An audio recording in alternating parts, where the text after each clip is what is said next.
Welcome to the IRF and LTAC Virtual Training Program, Part 1, Section M, Skin Conditions. My name is Ellen Strunk, and I'm a physical therapist who works with Acumen LLC as a clinical lead. I support Acumen with clinical experience across the post-acute care settings. My background also includes functional outcomes and quality measures. I'm joined today by my colleague, Megan Bernier, also a physical therapist, who has experience in direct patient care, compliance, clinical documentation, and provider education for IRF, LTAC, and home health providers. Currently, she is a post-acute care clinical manager for Oasis Answers. During today's presentation, we will be describing the revised item set language and guidance for Section M. We will also be summarizing the implications of the Section M updates for both the IRF and LTAC provider settings. The items in Section M of the IRF-PAI and LCDS document the presence, appearance, and change of pressure ulcers and injuries.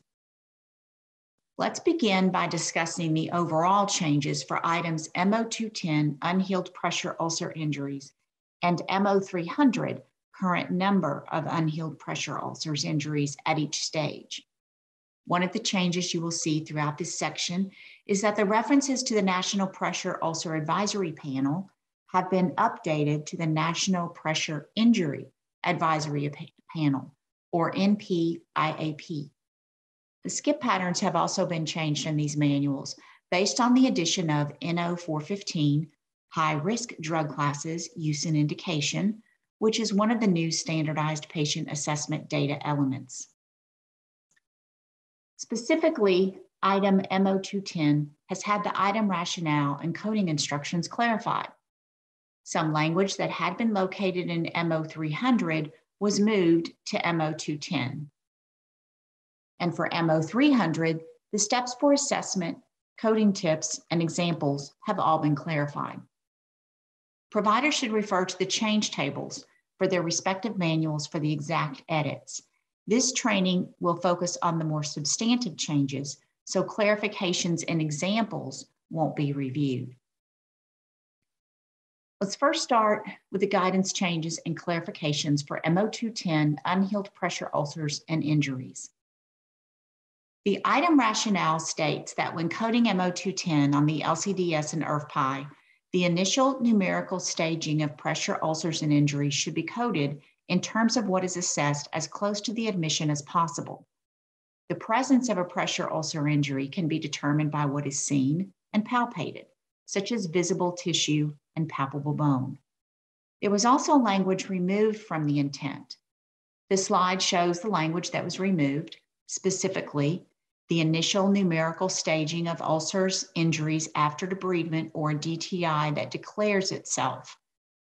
This section was removed because when an assessment is done to determine the initial numeric stage or the reason for an unstageable ulcer for the assessment instruments, the code should be based on what is observed at the time of the first skin assessment prior to any interventions being performed to those pressure ulcers or injuries.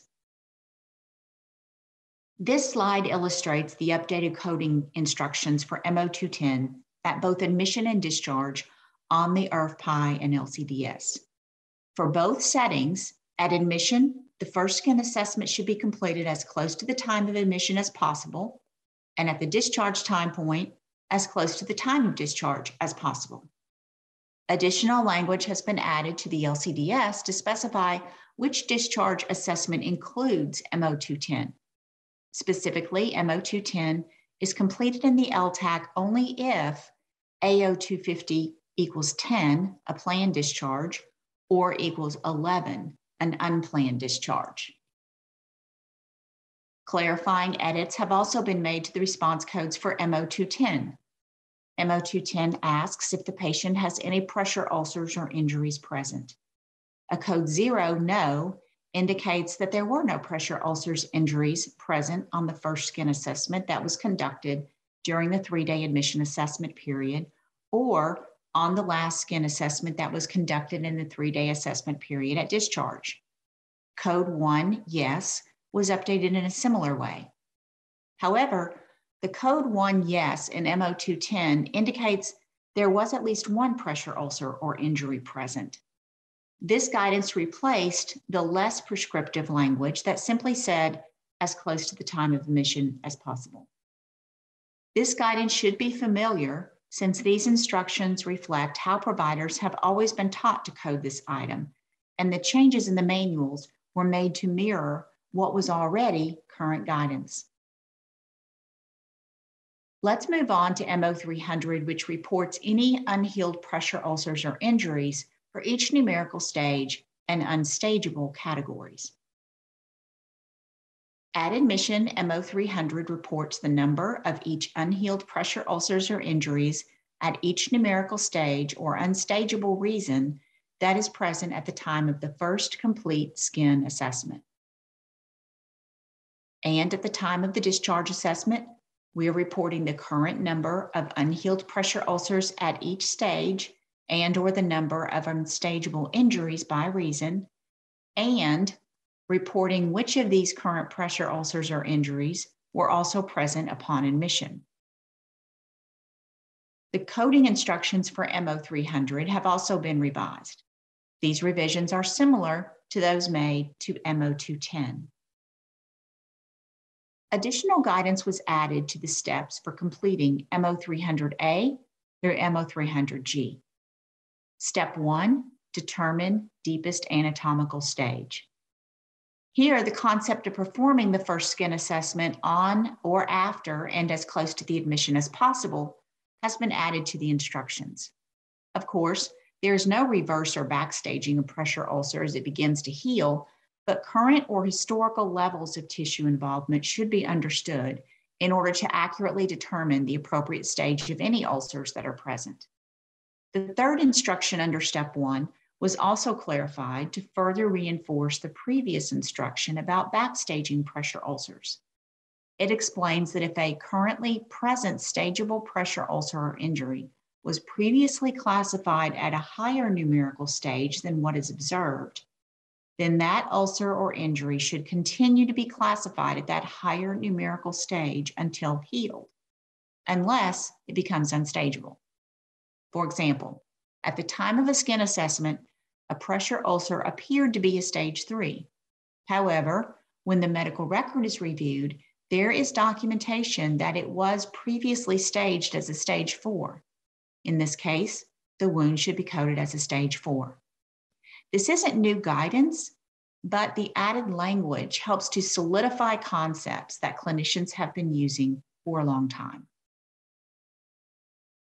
Additional guidance under the 5th instruction for Step 1 further supports that the concept of pressure ulcers or injuries should not be reverse staged, and providers should not use backstaging as a way to document healing of a pressure ulcer. The reason for this is because backstaging or reverse staging does not accurately characterize what is physiologically occurring as the ulcer heals. A numerically stageable pressure ulcer should be identified at its worst known stage. Once a stage 4 pressure ulcer is present, it will continue to be called a stage 4 even if the ulcer takes on a different clinical appearance. The exception to this would be if the stage 4 became unstageable. Then the assessment should capture the reason it is unstageable. And finally, under Step 1, a 6th instruction has been added that states a previously closed pressure ulcer that opens up again should be reported at its worst stage, unless currently presenting at a higher stage or unstageable. For example, a patient is admitted with a stage 3 pressure ulcer, and during the stay, the ulcer heals. But at the time of discharge, the wound is open again. If this occurs, the wound would be classified as a stage 3 pressure ulcer unless it presents as a stage 4 or unstageable when assessed. Coding guidance under Step 2 for MO300 was also revised. The language that implied a pressure ulcer cannot be staged until it has been cleansed has been removed. If during the patient's first skin assessment, there is a pressure ulcer or injury where the anatomical tissues are obscured, such that the extent of soft tissue damage cannot be observed or palpated, then the pressure ulcer is considered unstageable. I'm going to turn it over to Megan to continue. Thank you, Ellen. Several updates have also been made to the guidance for Step 3 for determining whether a pressure ulcer or injury is present on admission. With this item at discharge, we need to, for each pressure ulcer or injury present at discharge, determine if that pressure ulcer or injury was also present at the time of admission and not acquired while the patient was in the care of the IRF or LTAC. If in doing so, we find a patient has a pressure ulcer that was documented on admission and a discharge is documented at the same stage, then this meets the definition of present on admission. This guidance is going to be true even if during the stay, the original pressure ulcer healed, but then reopened at the same stage and remained at that same stage at discharge. Thinking about the example used in the previous slides, if the patient who had a stage 3 on admission, it healed during the stay, but later reopened, if it remained at a stage 3 when the discharge skin assessment was completed, it would be considered present on admission. Additional guidance changes under Step 3 are specific to the situation of where a patient has an incomplete stay by being discharged to another facility or hospital for longer than 3 calendar days.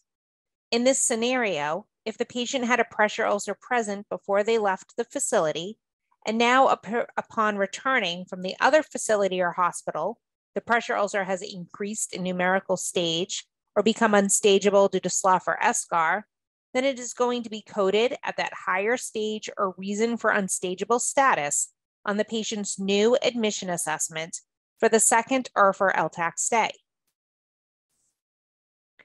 We also see throughout M0300, there have been changes to the coding responses. For M0300X2, the response code for all M0300 data elements has been clarified to instruct the clinician to enter 0 if the pressure ulcers or injuries present at discharge was or were not noted at the time of admission. For example, using M300B stage 2 pressure ulcers as shown on this slide, if at the time of discharge, the skin assessment identifies that the patient has a single stage 2 pressure ulcer present, M300B1 would be coded with a 1. Then in B2, we would need to indicate whether or not the stage 2 pressure ulcer that is currently present was also present on admission. If, when looking back at the admission assessment to when the first skin assessment was completed, there was a stage 2 at that same location, then M300B2 would be coded with a 1. If it was not present in that same location as a stage 2 at admission, then M300B2 would be coded 0.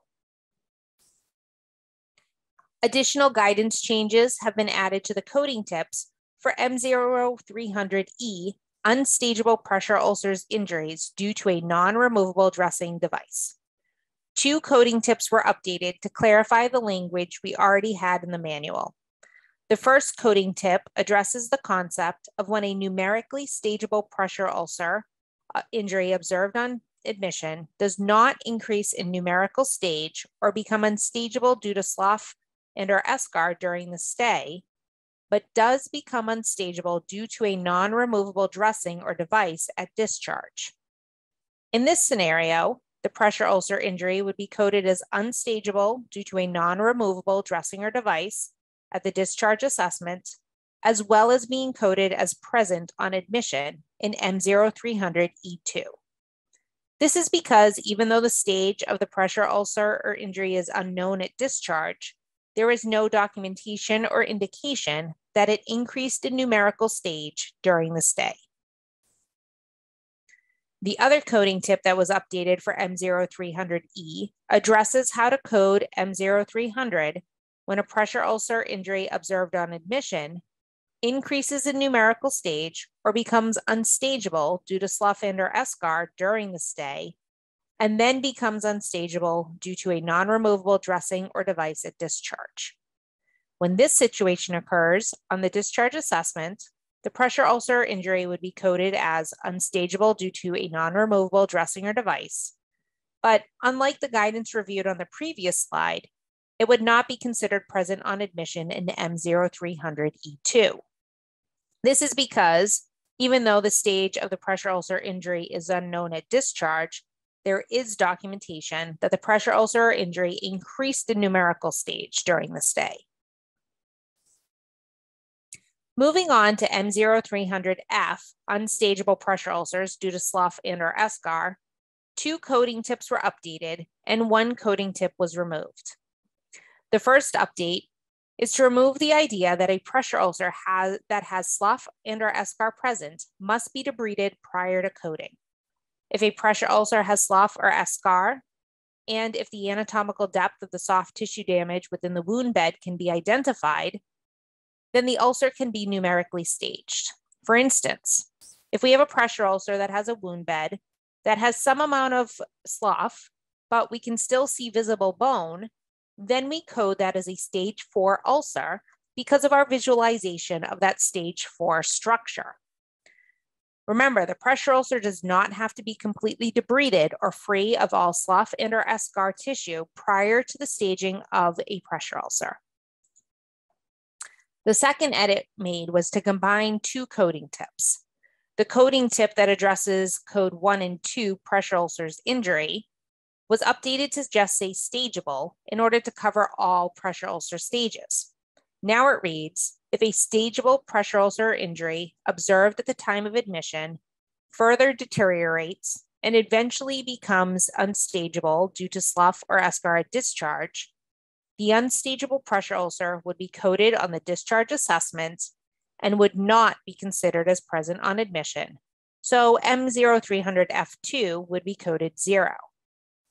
With the edits to this bullet to say all stageable pressure ulcers, the coding tip regarding stage 3s and stage 4s was removed. Finally, there were also edits made to the coding tips for M0300G, unstageable pressure ulcers presenting as deep tissue injury, or DTI. New coding tips were added. The first contains guidance on how long a DTI is considered a DTI. If a pressure ulcer or injury is presenting with characteristics of a DTI, it is going to continue to be reported as a deep tissue injury unless full thickness tissue loss is present. For example, if a patient has a DTI presenting as a purple localized discoloration with tenderness caused by pressure, until there is that full thickness tissue loss, it would be coded as a DTI even if the wound is not completely intact. And the second added coding tip states that once a DTI has fully opened and the level of tissue damage is exposed, we want to reassess the wound via observation and/or palpation and code based on clinical assessment and staging criteria. The final 2 coding tips regarding M0300G provide guidance on when a DTI that was observed on admission can be considered present on admission if at discharge it is no longer presenting as a DTI. First, if a DTI that was observed on admission evolves and is subsequently able to be numerically staged, and then remains at that same numerical stage at discharge, it would be considered and coded as present on admission on the discharge assessment, as long as it remains at that stage at which it first became numerically stageable. Also, if a DTI that was observed on admission does not evolve to be numerically staged, but at discharge is subsequently classified as another type of unstageable pressure ulcer or injury, it would be considered and coded as present on admission on the discharge assessment in that specific unstageable pressure ulcer injury category. This concludes the review of the new and revised item set and guidance language updates in Section M of the IRF-PAI and LCDS, as well as the review of the implications of this new and revised guidance for IRF and LTAC providers. If you have questions about this presentation, please submit them to pactraining@econometricainc.com by June 3rd, 2022. Select questions will be discussed in a Q&A session during the June 2022 virtual live event. Thank you for joining us today. Again, we welcome questions submitted to this email address on the slide, and we look forward to seeing you at the virtual live Q&A session to be held later this year in June.